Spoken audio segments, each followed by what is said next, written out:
दोस्तों, स्वागत है आपका हमारे चैनल ग्लोबल शेयर में। आज की वीडियो के अंदर हम आपको बताने वाले हैं टॉप 20 जो सेंटेंसेस हैं जो कि आप अपने डेली यूज़ में इस्तेमाल करते हैं, उनके बारे में आज हम आपको बताने वाले हैं। तो चलिए शुरुआत करते हैं इस वीडियो की। दोस्तों, यहाँ पर हमारा जो पहला सेंटेंस है वो है आंसू दुखी क्यों हैं। तो दोस्तों, इसका जो यहाँ पर बनेगा वो बनेगा इसका व्हाई इज आंसू सैड, यानी आंसू दुखी क्यों है। अगर आपका नाम जैसे काजल है और कोई आपसे पूछता है या आपकी कोई दोस्त है जैसे कि आज काजल दुखी क्यों है, तो अगर आप इसको इंग्लिश में बोलेंगे तो आपको यहाँ से आंसू हटा देना है, क्योंकि हम यहाँ पर आंसू की बात कर रहे हैं। तो अगर आप यहाँ पर काजल की बात करते हैं कि जैसे हमने यहाँ पर बात की आंसू दुखी क्यों है, तो हम बोलेंगे व्हाई इज आंसू सैड, यानी हम पूछ रहे हैं तो इसलिए इसके पीछे क्वेश्चन मार्क भी हमें लगाना है और इसीलिए यहाँ पर लगाया गया है। हालांकि हम जब वर्बली बोलते हैं तो इस तरीके से बोलते हैं कि काजल दुखी क्यों है, तो हम यहाँ पर बोलेंगे व्हाई इज काजल सैड। तो यहाँ पर ये बहुत ही ज़्यादा इंपॉर्टेंट क्वेश्चंस हैं जिनके बारे में मैं बात कर रहा हूँ। इसके बाद आता है क्वेश्चन नंबर 2, यानी जो सेंटेंस है हम सेंटेंस बोल सकते हैं। यहाँ पर जो दूसरा सेंटेंस है वो है वह सब अच्छे से जानते हैं। जैसे कि हम बात करते हैं किसी चीज़ के बारे में, हम बात कर रहे हैं किसी बाइक के बारे में बात कर रहे हैं, किसी गाड़ी के बारे में बात कर रहे हैं कि ये गाड़ी बहुत अच्छी है और क्या वह व्यक्ति इस चीज़ के बारे में जानता है, तो हम बोल देते हैं कि वह सब अच्छे से जानते हैं। यानी हमारा ही कोई दोस्त है, हमारा कोई भाई है, हम अगर उसे किसी बाइक के बारे में जानकारी दे रहा है कोई व्यक्ति, तो हम उसे पहले ही बता देते हैं कि अगर वो उसे बताने की कोशिश करता है कि आपको उसे बताने की ज़रूरत नहीं है, वह सब इसके बारे में अच्छे से जानते हैं।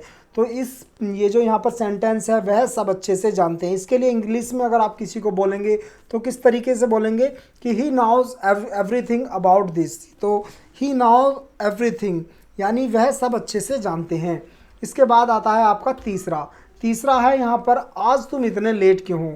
जैसे हम किसी से मिलते हैं और वहाँ पर हम बोलते हैं कि आज तुम इतने लेट क्यों हो, यानी आप इतने लेट क्यों आए हो। तो इसके लिए हम बोलेंगे, अगर किसी व्यक्ति कोई हमसे पूछता है या कोई भी मतलब हम किसी से पूछते हैं इसके लिए, तो जैसे कोई पूछता है कि आज तुम इतने लेट क्यों हो, तो इसके लिए अगर आप वो व्यक्ति इंग्लिश में बोल रहा है या आपको इंग्लिश में किसी को बोलना है, किसी से पूछ रहे हैं आप कि आज तुम इतने लेट क्यों हो, तो आपको किस तरीके से बोलना है, why are you so late today, यानी आज तुम इतने लेट क्यों हो। इसके बाद आता है क्वेश्चन नंबर 4। क्वेश्चन नंबर 4 है हमारा इंग्लिश का सेंटेंस कि यह पंखा काम क्यों नहीं कर रहा। तो इसके लिए अगर आप इंग्लिश में किसी से कहते हैं, यानी जहाँ पर कोई व्यक्ति आपसे इंग्लिश में बात कर रहा है, तो आपको उसे इंग्लिश में कहना है और कुछ चीज़ें और कुछ कंडीशंस ऐसी होती हैं जहाँ पर आपको इंग्लिश में बात करनी होती है। तो यह पंखा काम क्यों नहीं कर रहा है, इंग्लिश में आपको बोलना है why is this fan not working. तो इसके बाद जो आता है हमारा पाँचवा है तुम कब पढ़ाई करते हो। इसके लिए आपको किसी से इंग्लिश में अगर बात करनी है तो आपको कहना होगा व्हेन डू यू स्टडी। जैसे हम किसी से पूछते हैं हिंदी में कि तुम कब पढ़ाई करते हो, तो इंग्लिश में अगर आपको उससे पूछना है इस चीज़ को, तो वहाँ पर आपको बोलना है व्हेन डू यू स्टडी। तो यहाँ पर मैं माफ़ी चाहूँगा कि इसके पीछे क्वेश्चन मार्क नहीं लगा है, तो इसके लिए हम क्षमा प्रार्थी हैं। आपको यहाँ पर क्वेश्चन मार्क लगा लेना अगर आप इसे लिखकर बोल रहे हैं, लेकिन अगर आप वर्बली बोल रहे हैं तो कोई फ़र्क नहीं पड़ता है, क्योंकि यहाँ पर तो आप दूसरे व्यक्ति से पूछ रहे हैं, सामने वाला समझ जाता है।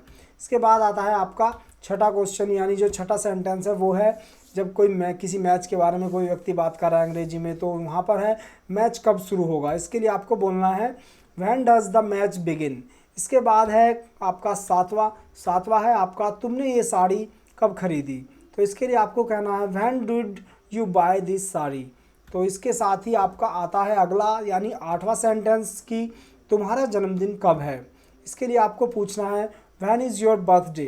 तो यानी आपका जो बर्थ डे है वो कौन सा है, तुम्हारा जन्मदिन कब है। इसके बाद आता है आपका 9वां, यानी 9th जो सेंटेंस है कि तुम वापस कब आ रहे हो। इसके लिए आपको अंग्रेजी में पूछना है किसी से कि when are you coming back. यहाँ पर 10वें की अगर हम बात करते हैं तो 10वां सेंटेंस जो है वो है कि तुम्हारी परीक्षा कब है। तो इसके लिए आपको किसी से अगर पूछना है तो अंग्रेजी में ऐसे पूछेंगे कि व्हेन इज़ योर एग्ज़ाम, यानी आपका एग्ज़ाम कब है, यानी तुम्हारी परीक्षा कब है। तो 11वां जो है आपका यहाँ पर 11वां है हम कब पहुँचेंगे। तो इसके लिए आपको पूछना है व्हेन विल वी रीच, या रीच की जगह आप यह भी पूछ सकते हैं कि व्हेन विल वी अराइव, यानी हम कब पहुँचेंगे। तो 12वां जो है आपका 12वां है यहाँ पर तुमने घर कब बदला। तो ये भी एक यहाँ तरह से हम यहाँ पर क्वेश्चन ही कर रहे हैं, तो इसके लिए आप अंग्रेजी में पूछेंगे when did you change home. तो इसके बाद है आपका 13वां जब कभी तुम्हारे पास समय हो मुझे संदेश भेजना या मुझे मैसेज भेजना। इसके लिए आपको कहना है message me when ever you have time, यानी जब आपके पास समय हो तो आप मुझे संदेश भेजना। तो यहाँ पर हम फॉर्मली पूछ रहे हैं जब कभी तुम्हारे पास समय हो मुझे संदेश भेजना, तो फॉर्मली ही अंग्रेजी में पूछेंगे तो कहेंगे कि message me when ever you have time. इसके बाद आता है आपका 14वां है यहाँ पर, जब मैं जवान था तो अच्छे से तैर सकता था।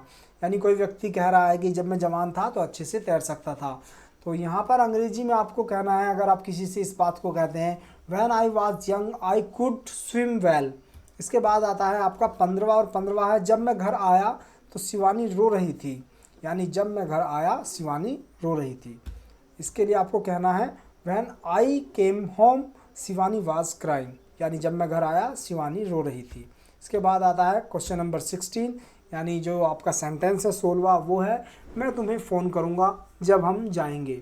इसके लिए आपको अंग्रेजी में किसी से अगर कहना है इस शब्द को, तो अंग्रेजी में आपको कहना है I will call you when we go. तो देख लीजिए एक बार फिर से, मैं तुम्हें फ़ोन करूँगा जब हम जाएंगे, I will call you when we go. इसके बाद आता है आपका 17वां, और 17वां है नेहा उससे कब मिलेगी। यानी किसी व्यक्ति से मिलने की बात हो रही है और आपको उसे अंग्रेजी में कहना है कि नेहा उससे कब मिलेगी, यानी जो भी व्यक्ति है, तो उसके लिए आपको कहना है when will Neha meet him. तो इसके बाद आता है आपका 18वां है तुम कब सोए। इसके लिए आपको कहना है व्हेन डू यू स्लीप। इसके बाद आता है आपका 19वां, और 19वां है कि विनय कहाँ था। तो ये एक क्वेश्चन ही बन जाता है, इसके लिए आपको क्वेश्चन मार्क भी लगा लेना है, विनय कहाँ था, वेयर वाज विनय। तो इसके बाद आता है आपका क्वेश्चन नंबर 20। क्वेश्चन नंबर 20 यानी जो आपका सेंटेंस है क्वेश्चन नंबर 20 की जगह ये सेंटेंस है 20वां। तो आपको जैसे मान लिया ये सेंटेंस है पंकज कितने बजे तक घर आता है। तो हम कभी कभार अपने दोस्त के घर जाते हैं या वहाँ पर उसकी मम्मी मिल जाती है, पापा मिल जाते हैं, तो हम उनसे पूछ लेते हैं, जैसे हम बिना बताए पहुँच जाते हैं कि पंकज कितने बजे तक घर आता है, या हम पूछ सकते हैं कि आंसू कितने बजे तक घर आता है, या पवन कितने बजे तक घर आता है। तो अभी यहाँ जैसे हमने पंकज लिखा हुआ तो हम पूछेंगे by what time does Pankaj come home, यानी पंकज कितने बजे तक घर आता है। इसी तरीके से हम पूछ सकते हैं बाय व्हाट टाइम डज आंसू कम होम, यानी आंसू कितने बजे तक घर आता है। तो आज की वीडियो में सिर्फ इतना ही, अगली वीडियो में फिर हाजिर होंगे ऐसे ही बहुत सारे सेंटेंसेस को लेकर। तो बहुत बहुत धन्यवाद दोस्तों, आपका दिन शुभ हो। ये जो सेंटेंस मैं आपको बताए हैं, जो 20 सेंटेंसेस हैं, जो हिंदी के ऐसे सेंटेंस हैं जो अंग्रेजी में हमें बहुत ही आसानी के साथ बोल सकते हैं, और हमें बोलना भी चाहिए। अगर जिन लोगों को अंग्रेजी सीखनी है और ये कॉमन सेंटेंसेस होते हैं, इन्हें आपको सीखना चाहिए। तो वीडियो अच्छी लगी हो तो चैनल को जरूर सब्सक्राइब कर लें और घंटे का बटन जरूर दबा लें। हम आगे आने वाली नई वीडियो में भी आपको अंग्रेजी के बारे में इसी तरीके से जानकारी देते रहेंगे।